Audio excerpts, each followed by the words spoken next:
Tropical update as of 10:30 p.m. PST, August 28th. 91L earlier today looked like a depression, but has become less organized tonight.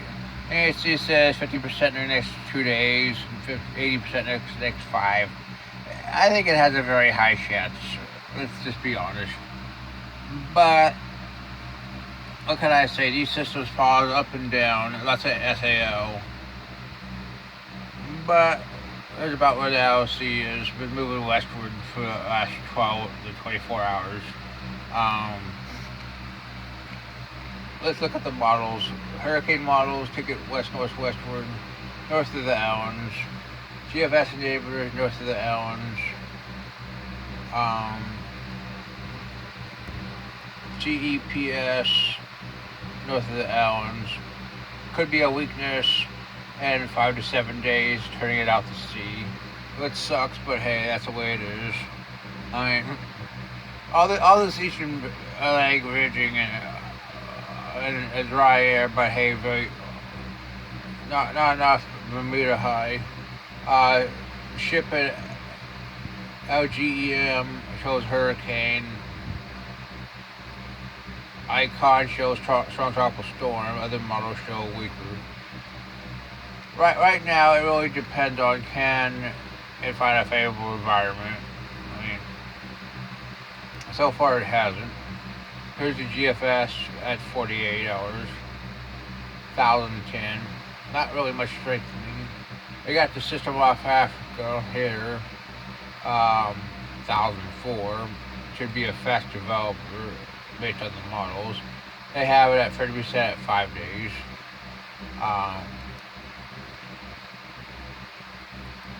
72 hours. 1,000 millibars for that system, 1,009 for our. But just going to show you that the Central Lake system is probably going to only slowly develop over the next 3 days. We're watching 92 out too, which actually does look like a tropical cyclone right now. It's a joke that they're only almost 10%. I mean, this has a well-defined LC convection. GFS, that last frame, also showed a pretty robust low pressure for the system. This could be this is deserving of a depression, in my opinion. AAC does this. I mean, as it's a disservice.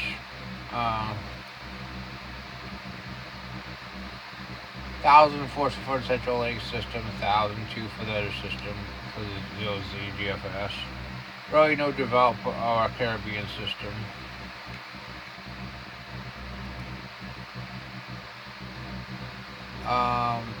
Finally strengthened in 995 for Central Lake system. What could happen is it gets under the high pressure, finds a more favorable environment much north of the islands, and we start getting strengthening. And finally, you get your the Caribbean system forming at 5 days, and this goes to 7 days. Clearly, 976. You get this high pressure, shields it from unfavorable environment, kind of like Isabel, or I could name dozens of storms. I mean, any number of storms. I mean, it gets under this high pressure, like even Ike, which strengthened moving west to west southwest. Even another system long term at 7 days off Cape Bridge. So we could have quite a few long trackers. 960. This is as long as I'm going to go out. It really is up in the air. Here's the CMC at 90. I made the ECMWF at 90. 1006. It shows both systems. Finally, the CMC 1006, 1007.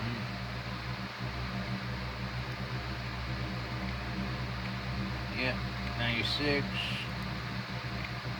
120, 1,000 millibars.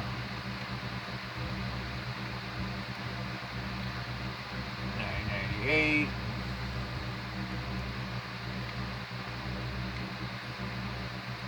192 hours. 93.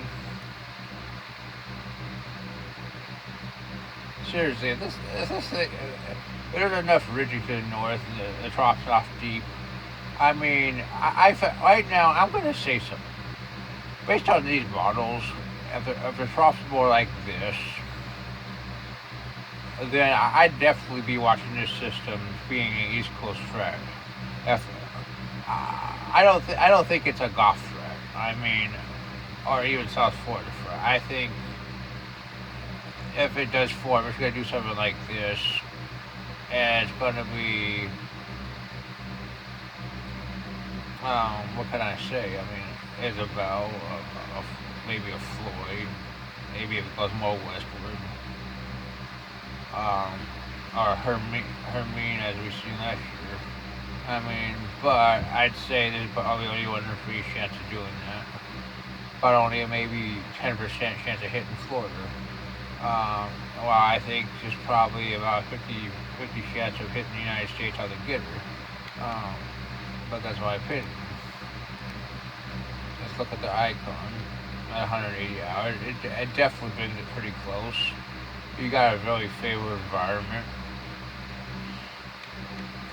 So, in my opinion, this has about an 80% chance of development right now. This has about 40. If it can stay in its favorable environment and keep its direction, I think it's deserving. This has 60. And the Caribbean system probably has about 20. That is your top update.